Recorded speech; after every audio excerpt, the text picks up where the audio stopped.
Sepanjang jalan saya tidak melihat posko partai. Mereka tidak mendirikan posko karena saat ini belum musim pemilu.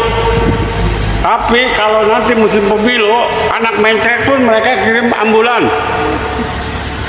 Ini fakta lapangan, sepanjang jalan tidak ada posko partai. Mereka hanya butuh kita saat mereka mencari suara kita dengan nama rakyat. Tapi saat ini rakyat susah, mereka menghilang. Mana partai yang peduli? Mereka peduli saat mereka butuh kita, butuh suara kita. Bendera putih sudah dikibarkan di tanah yang basah oleh air mata dan hujan. Aceh kembali diuji. Sungai yang meluap membawa bukan hanya lumpur, tetapi juga kenangan yang hanyut. Namun di balik derasnya arus masih ada denyut kehidupan seorang ibu yang tetap memeluk anaknya, seorang ayah yang menyalakan api kecil di tenda pengungsian, seorang anak yang tersenyum meski sendal kecilnya hilang terbawa banjir. Aceh, engkau bukan sekedar nama di peta, engkau adalah jiwa yang pernah bangkit dari reruntuhan tsunami. Engkau adalah nadi yang pernah berdiri tegak meski luka begitu dalam. Kini meski banjir bandang merenggut banyak hal, engkau tetap berdiri dengan doa yang tak pernah padam. Namun di tengah derasnya air dan lumpuhnya jalan, ada bupati yang berkata, kami angkat bendera putih. Itu bukan tanda putus asa, melainkan cerita minta tolong. Sebuah pengakuan bahwa tangan mereka tak lagi sanggup menahan beban, bahwa Aceh tidak bisa berjuang sendiri. Bendera putih itu adalah panggilan bagi kita semua, anak bangsa dari Sabang sampai Merauke, saudara-saudaraku di seluruh Nusantara. Bayangkanlah sejenak, bagaimana jika itu menimpa kita, bagaimana jika rumah kita hanyut, anak kita kehilangan sekolah, atau orang tua kita terjebak tanpa pertolongan. Luka Aceh adalah cermin agar kita sadar bahwa bencana bisa mengetuk pintu siapa saja, dan ketika itu terjadi, hanya solidaritaslah yang mampu menyelamatkan. Mari kita ulurkan tangan, mari kita kirimkan doa, mari kita hadir dengan apapun yang kita punya, karena senyum Aceh adalah senyum kita juga, karena luka Aceh adalah luka bangsa.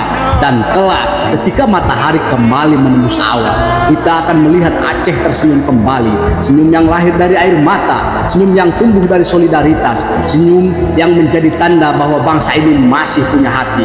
Ya Allah ya Rabbi, Tuhan yang Maha Pengasih, kuatkanlah hati saudara-saudara kami di Aceh, lapangkanlah dada mereka yang kehilangan, sembuhkanlah luka mereka yang terluka, dan kembalikan senyum di wajah anak-anak yang kini menatap masa depan dengan mata yang basah.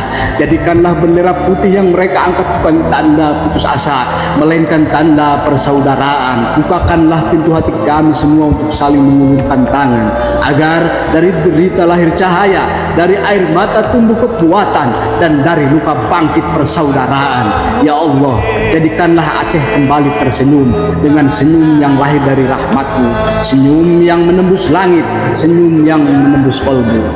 Terima kasih. Wawancara Mualim dengan mata najwa, dia katakan oh biasa, tapi begitu mengatakan bagaimana dengan bentang nasional, dia menangis. Itulah seorang patriot sejati.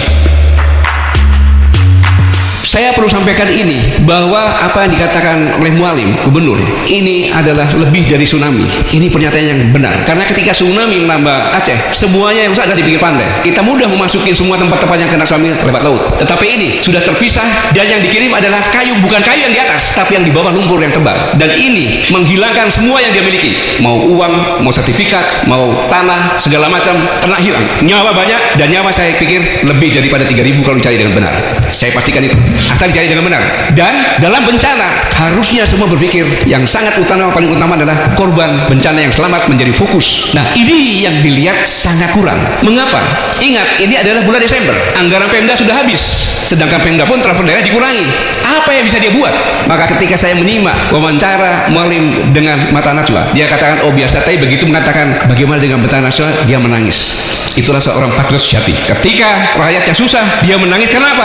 Rakyatnya susah, dia sebagai pemimpin tidak bisa berbuat apa-apa karena keterbatasan.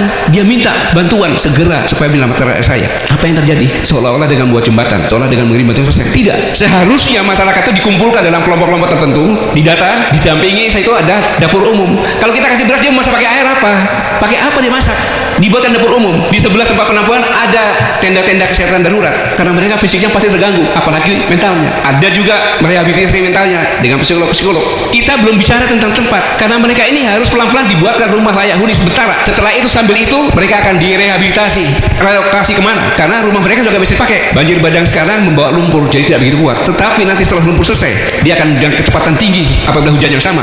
Apabila bangun di rumah itu lagi akan hilang. Maka pemerintah harus membuatkan relokasi. Ini perlu biasa, pemerintah daerah tidak akan kuat. Dan mereka semuanya ini seperti orang-orang bayi. Mereka tidak bisa cari makan sendiri. Mereka harus disuapin. Mau kerja apa dia? Nggak ada kerjaan lagi. Hilang semuanya.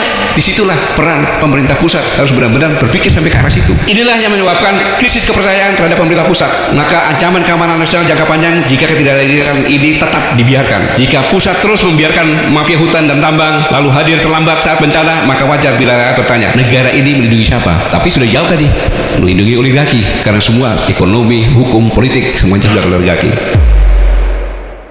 Ternyata bapak ini nggak ada bedanya sama Gibran. Sama-sama antik. Bapak tolak semua bantuan yang katanya demi harga diri bangsa, supaya seolah-olah bapak yang jadi superhero-nya.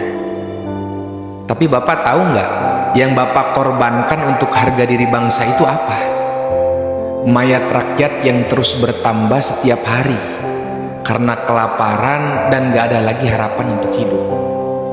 Semua itu disebabkan ego dari dalam diri pemerintah yang angkuh, merasa bisa beresin masalah sendiri tanpa bantuan dari orang lain. Satu sisi bapak bilang harus gerak cepat, tapi bapak juga yang bilang kita nggak ada tongkat Nabi Musa, jadi bapak suruh rakyat untuk sabar. Terus kenapa bantuan di depan mata bapak tolakin semua? Tolong pak, tolong, ini darurat. Bukan cuma soal 3 provinsi dari total 38 provinsi. Ini soal jumlah korban yang terus bertambah setiap menit, setiap detik. Malah sekarang belum beres masalah banjir Sumatera, bapak sudah perintahkan lagi untuk tanam sawit di Papua. Kami semua tahu bapak ini pengusaha sawit, tapi harusnya bapak juga tahu dong kalau bencana ini akibat sawit yang menghancurkan posisi hutan.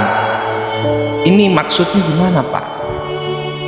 Bapak mau bencana Sumatera Jilid 2 terjadi lagi di Papua atau gimana? Coba jelaskan pak.